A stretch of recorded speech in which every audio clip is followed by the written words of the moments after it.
Yo. Yo lo veo. ¿Lo ven o no? Sí. Ok, fantástico. Vamos entonces a comenzar la lección. Hoy comenzamos una nueva unidad. Y en esta nueva unidad, el capítulo 12, que también es nuevo, se titula Una nueva metrópoli. Después de 400 años de subyugación a España, vamos a entrar ahora en lo que para mí es pues, la parte más interesante desde el curso, porque me parece que es tal vez el más relevante. Tal vez por su cercanía histórica. Perdóname. You're not the only one who thinks that. Ok, la unidad nueva se titula De la nueva metrópoli al ELA. Y ¿verdad? Hay unas preguntas para aprender y ahí están las páginas que se supone que usted tiene que leer, que yo sé que no ha leído aún. Por lo tanto, no voy a entrar mucho en detalle de esta lección, pero hoy quisiera darle un trasfondo histórico que a mí me parece que es importante que usted adquiera.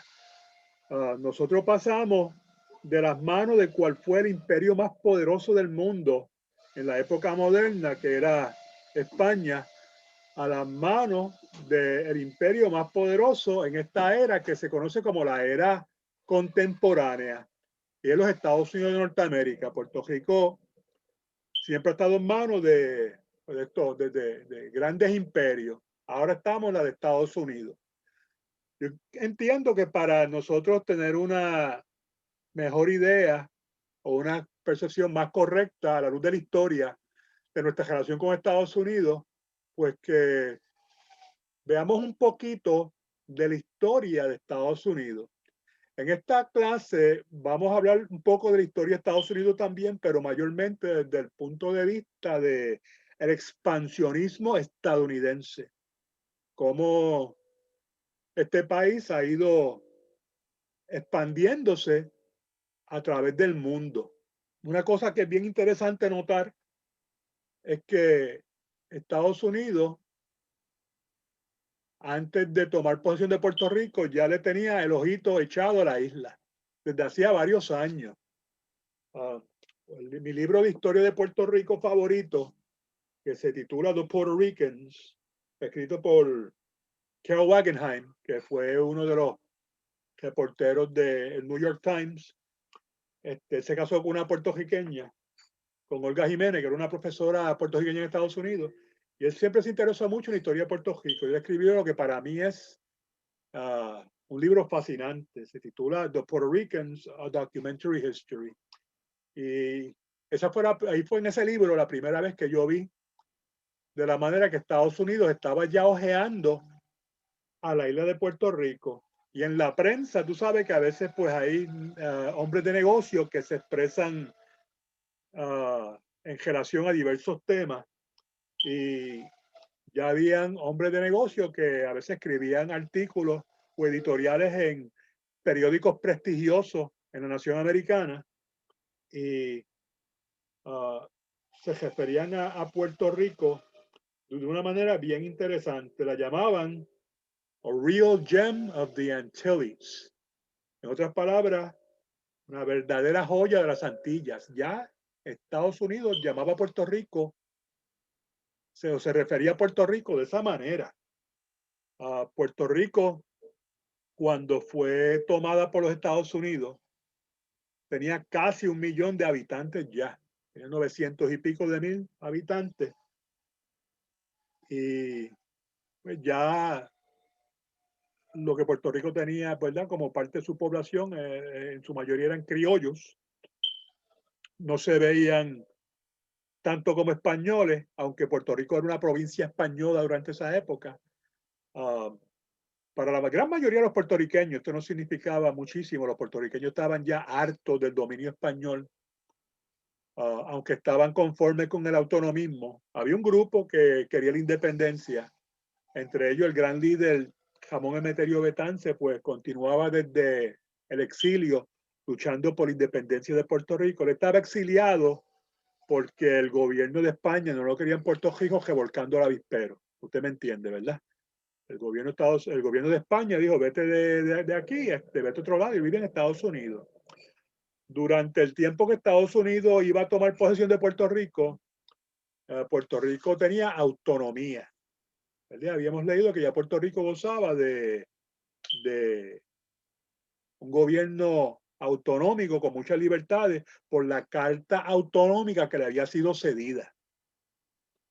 Y el gran líder autonómico de esa época era Jamón Valdoriotti de Castro. Cuando él murió, que fue poco antes de la invasión norteamericana, algunos allegados suyos le pidieron a Jamón Emeterio Betance que escribiera algunas palabras hablando bien de Jamón Valdoriotti de Castro, pero él se negó. Él se negó diciendo, ¿verdad?, que yo no puedo, ¿verdad?, hablar bonito de este hombre cuando este hombre cree en la autonomía y yo no. Yo no puedo, meterme en la cabeza, ¿verdad? Estoy usando yo mi forma de decirlo, pero básicamente el mensaje era ese. Yo no puedo meterme en la cabeza que yo como un independentista, como un separatista, ¿verdad? Que era la palabra que él usaba. Puedo pues, hablar bien de este hombre que se conformó con el autonomismo. Y él veía el autonomismo como una traición de parte de los autonomistas, porque él creía con mucha firmeza que Puerto Rico debía ser libre. Él decía que las concesiones que había hecho España a Puerto Rico no era tanto por la lucha que los autonomistas habían articulado para lograr esta autonomía en Puerto Rico, sino que era más el recuerdo que España tenía de lo que había ocurrido en el Grito del Ares. Él decía que como cualquier imperio en el mundo, España tenía bien presente lo que puede pasar cuando hay personas que están bajo su yugo, que están inconformes y tienen armas en sus manos. Así que él veía las concesiones de la Carta Autonómica tal vez como una manera de España, pues, tranquilizar a los puertorriqueños, ¿verdad? Para que no fuera a haber otra revuelta. Yo no sé ustedes, pero yo veo algo de verdad en ese comentario, ¿verdad? Que hizo Betances. Pero nada, vamos a hablar de Estados Unidos hoy. Yo les dije que yo quería, pues, que tuviéramos un trasfondo histórico de los Estados Unidos. Yo sé que usted cogió un curso de historia de Estados Unidos el año pasado, pero ese curso pues es incompleto, porque el curso que se da en Froebel es un curso que en realidad dura 2 años. Usted coge la primera mitad del curso en octavo y después coge la otra parte del curso en décimo, o sea que tiene un año entre medio.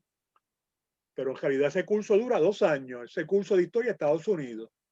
Y yo encontré un video donde pues yo creo que nos da una reseña interesante de los Estados Unidos en solamente 20 minutos. Así que vamos a ver ese video. Ok, como les estaba diciendo, pues yo creo que este video nos va a ayudar mucho a contextualizar cómo vamos a hablar de Estados Unidos en el contexto de esta clase. Pueden ver el video ahora, ¿verdad? ¿Lo ven? Ok. Pues si no lo escucha, es importante que me lo grite rapidito. Mister, no se escucha, ¿ok? Pues vamos a ver este video sobre los Estados Unidos. Los Estados Unidos de América, la primera superpotencia económica, política, militar, tecnológica y cultural del mundo, es sin lugar a dudas la nación más influyente de nuestra era. Este gran país ha logrado mantener la hegemonía en el mundo desde principios del siglo XX, consolidándose especialmente durante las 2 guerras mundiales. Pero, ¿cómo es que una de las tantas colonias del Reino Unido llegó a ser el gran imperio contemporáneo? Pues quédate hasta el final del video para conocer su historia. Se estima que el actual territorio estadounidense fue poblado desde Asia entre 12.000 y 40.000 años atrás, pasando por el estrecho de Bering. Diversas tribus y pueblos se fueron asentando por todo el país y debido al inmenso territorio, rara vez tenían contacto entre ellas, por lo que las diversas culturas se fueron formando de una manera bastante heterogénea con idiomas, costumbres y religiones diferentes. Entre ellas, los Anasazi en el sur, los Inuit en Alaska, los Sioux, los Apache, entre otros. Con el tiempo, algunas tribus se fueron uniendo e incluso formando estados, entre los que destaca la Confederación Iroquesa, que unificó a las tribus Mohawk, Oneida, Onondaga, Cayuga, Seneca y Tuscarora, y la Confederación Powhatan, ambas desde fines del siglo XVI. Otras, como la Confederación Wabanaki, se establecieron desde principios del siglo XVII. El territorio actual de Estados Unidos había sido ajeno a la expansión española, quien ya se había hecho con el control de gran parte de la actual Latinoamérica, salvo por la Florida, en donde se habían asentado hacia 1513. Sin embargo, otros europeos comenzarían a establecerse en este gran territorio.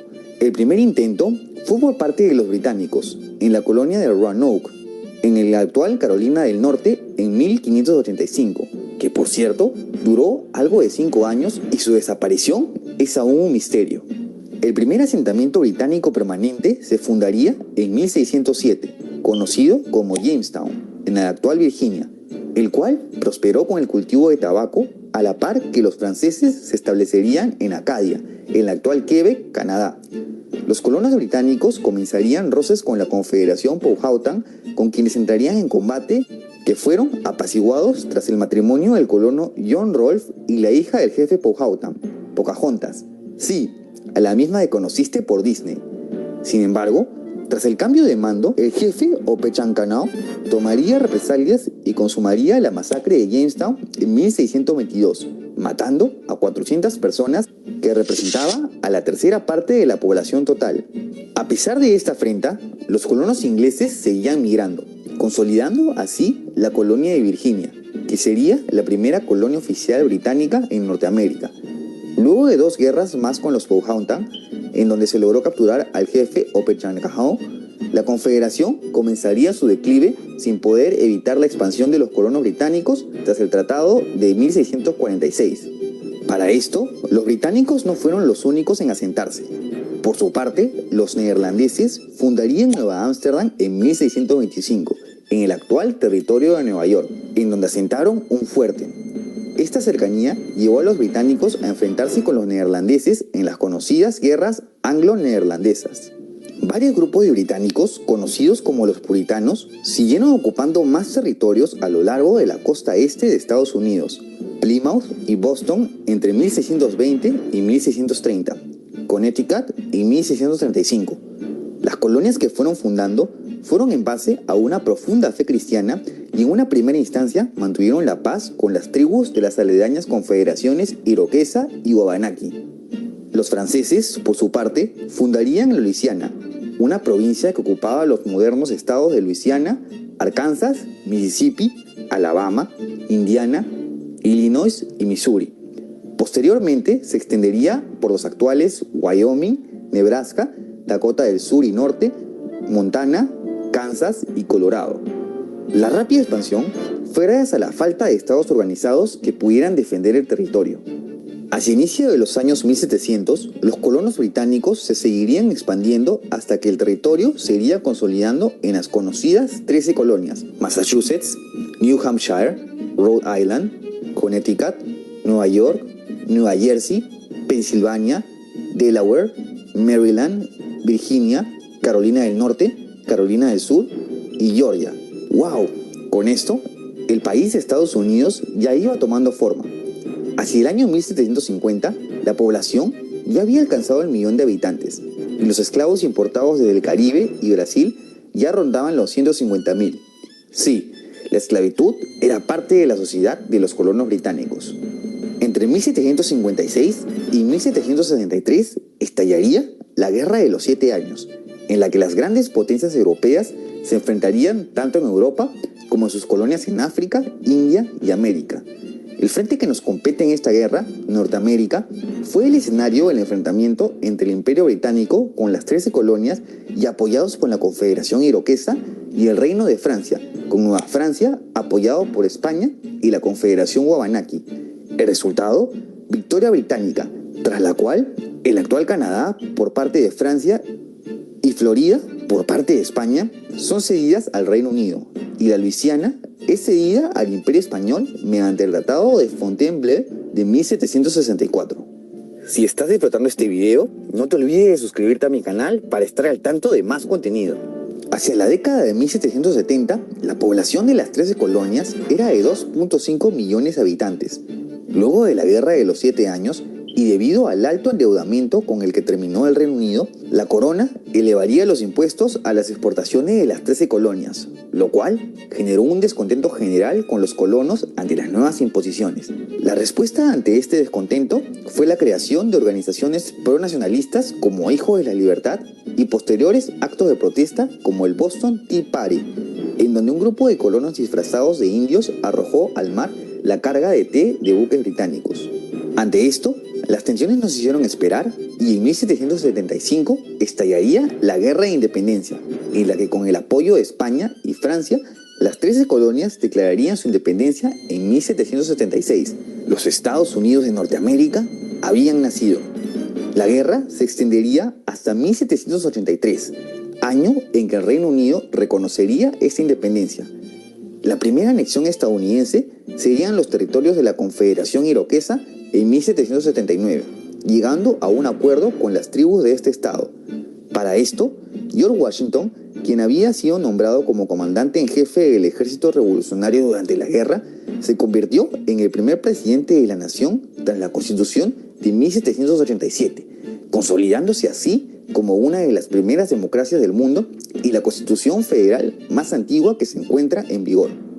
Washington sería relevado por John Adams y posteriormente por Thomas Jefferson, ambos considerados también como padres fundadores de Estados Unidos. Durante el gobierno de Jefferson se realizaría la compra de Luisiana en 1804 a Napoleón por unos 15 millones de dólares y desde la década de 1810 se adquiriría la Florida de España. En estos primeros años, Estados Unidos adoptaría una política exterior de no intervencionismo y se mantiene al margen de grandes eventos como las guerras napoleónicas y más bien preocupándose en apaciguar revueltas internas de nativos como los Cherokees y los Tecumseh, de quienes obtuvieron el territorio de Indiana. Aunque en 1812 estallaría una guerra contra Canadá, aún bajo dominio británico por algunas discrepancias con la corona, pero que a la larga terminaron en status quo ante bellum. Hacia 1818 comenzaría la administración conjunta del territorio de Oregón, el cual había estado en disputa. Estadounidenses, franceses, españoles, británicos y rusos buscaban controlarlo. Ese territorio histórico comprendía los actuales estados de Oregón, Washington, Idaho, Montana y Wyoming, además de la Columbia Británica del actual Canadá. Las controversias cesarían tras los tratados de 1790, 1818 y 1821, tras el cual se acordaría la administración conjunta de Estados Unidos y Reino Unido. Si bien los primeros gobernantes estadounidenses se preocupaban más por las políticas internas que llevaban un acelerado crecimiento económico y social en el país, sus primeros enfrentamientos externos se basaron más que todo en combatir la piratería internacional, contra piratas bereberes de los actuales Argelia y Marruecos, así como piratas griegos en el mar Mediterráneo, y también apoyo a otras potencias marítimas como los Países Bajos en Sumatra. Con esto, Estados Unidos demostraba que iba ganando el control de los mares, lo que le permitiría proteger el comercio exterior y, por ende, continuar con su crecimiento. Parece que la tenían clara desde muy jóvenes. ¿Recuerdas el territorio de Oregón? Bueno, pues tras el Tratado de 1846 con el Reino Unido, el territorio sería dividido en dos. La parte sur pasaría bajo soberanía estadounidense y la norte bajo soberanía británica, que en un futuro sería territorio canadiense. Y con esto, parece que el despertar expansionista de Estados Unidos había comenzado. Ese mismo año comenzaría la guerra contra México, poco después de haber anexionado la República de Texas. La guerra comenzó luego del incidente de Thornton, en donde murieron 11 militares estadounidenses. Este fue el detonante que utilizó el presidente James Polk para declararle la guerra a México. Resultado, victoria estadounidense y la anexión de casi la mitad del territorio mexicano, que actualmente corresponde, aparte de Texas, los actuales territorios de California, Nuevo México, Arizona, Nevada, Utah y Colorado.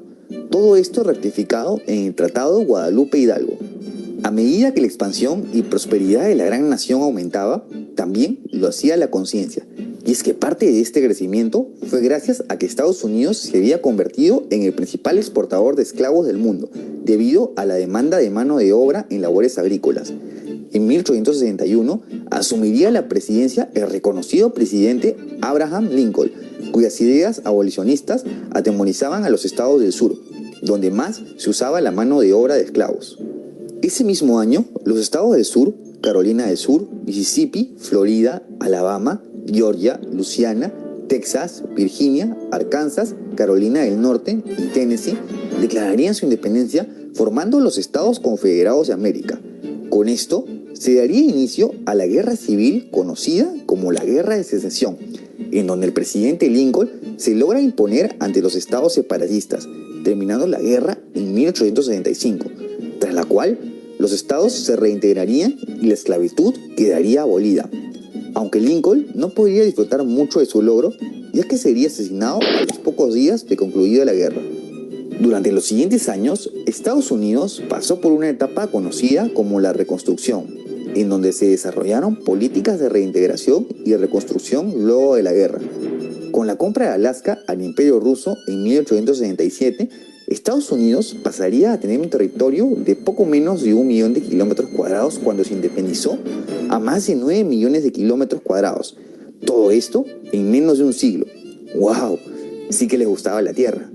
Sus últimas adquisiciones se darían en 1898, tras la anexión de Hawái y la guerra hispano-estadounidense, en donde tras el hundimiento del Maine, Estados Unidos le declararía la guerra a España. Tras conseguir una victoria, logra arrebatarle Cuba, Puerto Rico, además de comprarle las Filipinas y algunas posesiones en Oceanía. Con todas esas victorias, Estados Unidos iniciaba el siglo XX ya con un estatus de potencia mundial. En diciembre de 1913 se crearía la Reserva Federal, es decir, el Banco Central de Estados Unidos independiente del gobierno y que custodiaría las reservas de los bancos nacionales, es decir, el dinero que sale. Esto fue durante el mandato del presidente Woodrow Wilson. Y llegó el momento conspiranoico. A partir de este momento, las finanzas de Estados Unidos y por ende del resto del mundo quedarían bajo control de las grandes familias que controlan la Reserva Federal, los Rockefeller, los Rothschild y los JP Morgan. Por eso, luego de la participación de Estados Unidos en la Primera Guerra Mundial entre 1917 y 1918, que entró luego del hundimiento del Lusitania, que dicho sea de paso me hace recordar del Maine, el presidente Wilson, que recibió apoyo de estas familias durante su campaña, promueve sus 14 puntos, que fue el germen de la creación de la Sociedad de Naciones y que luego se convertiría en la ONU, además de establecer una nueva política internacional y colonial que se mantiene hasta nuestros días. Esto me huele al nuevo orden mundial.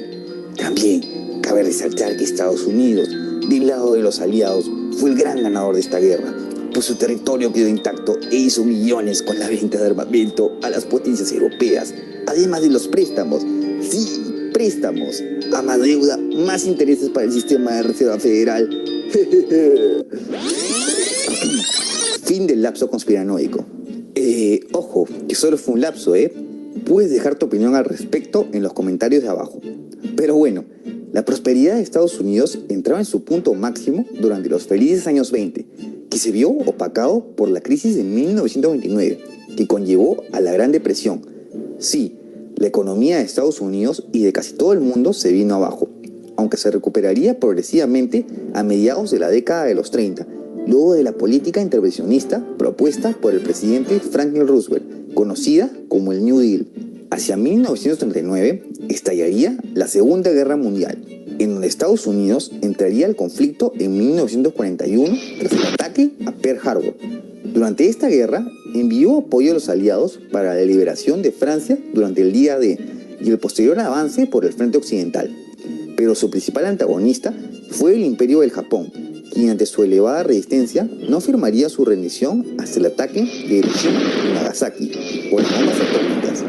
Buena, presidente Truman, tú sí, ¿ah? Pero bueno, un paréntesis antes de continuar. Poco antes del fin de la guerra, Estados Unidos firmaría con 44 naciones los acuerdos de Bretton Woods, por los que se establecería la creación del Fondo Monetario Internacional y el Banco Mundial, además de establecer el dólar estadounidense como moneda de referencia internacional. Sí, Por eso es que tus créditos hipotecarios y compra de pasajes tal vez sean en dólares. ¿Y quién crees que sale ganando ante cada transacción en dólares que hacemos? Sí, yo. Y yo. Y yo también. Con el término de la Segunda Guerra Mundial, Estados Unidos se consolida como la primera superpotencia del mundo luego de aplicar el Plan Marshall. Solo la Unión Soviética le podría hacer frente. Sí, la Guerra Fría había comenzado. ¿Y qué fue la Guerra Fría? A grosso modo, un enfrentamiento económico, político, social, militar, científico y hasta deportivo entre las dos superpotencias que formarían los dos bloques, el occidental capitalista y el oriental comunista. El occidental, al mando de Estados Unidos, crearía la OTAN, alianza militar con Canadá y varios países de Europa, en contraposición con el Pacto de Varsovia, de la Unión Soviética y los países de Europa del Este. Básicamente, tuvo la denominación de fría porque nunca se llegó a un conflicto armado entre ambas naciones, sino más bien una serie de guerras proxy, entre las que destacan la Guerra de Corea, en donde se separarían ambos países que hasta ahora no firman la paz, la Guerra del Yom Kippur, en donde Israel enfrentó a varios países de la Liga Árabe, y la Guerra de Vietnam, una de las pocas derrotas de Estados Unidos. Durante este periodo destaca el mandato del presidente John F. Kennedy, quien enfrentaría la crisis de los misiles en Cuba, en donde casi se desata una tercera guerra mundial ante el descubrimiento de los misiles soviéticos en Cuba, pero que al final ambas potencias llegarían a un acuerdo. También es conocido por haber enunciado las sociedades secretas. Que mi lapso conspiranoico te conté, pero ups, fue asesinado en 1964. ¡Qué casualidad! La Guerra Fría no terminaría hasta 1991 con la desintegración de la Unión Soviética. El capitalismo había triunfado y Estados Unidos mantendría la hegemonía del mundo junto a sus aliados europeos que con el tiempo ya se habían recobrado. Durante la década de los 90, Estados Unidos se posiciona como la única superpotencia. En el 2001 ocurre el atentado del 11 de septiembre, en donde grupos terroristas del Al-Qaeda atacaron las Torres Gemelas y el Pentágono. Pequeño paréntesis conspiranoico. Lee la descripción de las dos caras de este atentado abajo. En fin, el punto es que con esto se daría inicio a la guerra contra el terrorismo, que duraría hasta la actualidad. Este periodo comprende las guerras de Afganistán, Irak, Somalia y Siria, contra los grupos extremistas islámicos como el Al-Qaeda, Estado Islámico y Al-Nusra, que con el tiempo no han podido perseverar. Además, el intervencionismo de Estados Unidos se mantendría en búsqueda de la lucha por la democracia, en la que apoyó el derrocamiento de grandes dictadores como Gaddafi en Libia y Saddam Hussein en Irak. Los últimos presidentes electos, Barack Obama y Donald Trump, enfrentarían ya un escenario donde nuevas potencias emergentes comenzarían a hacerle frente: Rusia en los ámbitos político y militar y China en el ámbito económico. Incluso ya muchos analistas nombran esto como la guerra comercial entre China y Estados Unidos, que a este ritmo el gigante asiático lo pasaría en un par de décadas. Entonces, ¿esto podría ser el fin de la hegemonía mundial de Estados Unidos? ¿Crees que estamos viviendo o que se aproxima una nueva guerra fría? No te olvides de dejar tus comentarios al respecto, que quisiera saber tu opinión. Y si te ha gustado este video, no te olvides de regalarme un like y de suscribirte a mi canal para estar al tanto de más contenido. ¡Hasta la próxima! Ok, pues la lección que se subió al LMS hoy se titula El expansionismo estadounidense, del que usted vio algo en la presentación que le acabamos de enseñar. Las preguntas para aprender en esta lección son: ¿qué provocó la guerra hispanoamericana? ¿Y por qué Estados Unidos invadió a Puerto Rico? La lección se encuentra en las páginas 194 a la 199. Hay unos términos que debes aprender que son bien importantes para entender por qué Estados Unidos actuó y continúa actuando de la manera que actúa, que es el argumento ideológico religioso. También tienes que definir qué significa imperialista. También vas a definir el término argumento estratégico, el Maine y el Tratado de París. Cuando hablamos de argumentos, recuerde que esto tiene que ver mucho con lo que hemos estado estudiando en la clase de literature. Cuando estamos hablando de persuasion, de persuasión, y de cómo cuando uno quiere cambiar a la manera de pensar de alguna persona, quiere convencer a otra persona o a otro grupo de algo, uno argumenta, uno presenta un argumento. Y los Estados Unidos, para convencer a sus ciudadanos y convencer al resto del mundo de por qué actúa de la manera que actúa, ha presentado tres tipos de argumentos. Uno es ideológico, otro es religioso y el otro es el estratégico. Así que eso lo vamos a ver en esta lección, que es bien interesante. Vamos a ver el final de la presencia española en Puerto Rico y el comienzo de la presencia estadounidense. Hay trabajo que hacer en la página 199 en adición a pues, las palabras que ustedes van a definir ya. ¿Hay alguna pregunta, muchachos?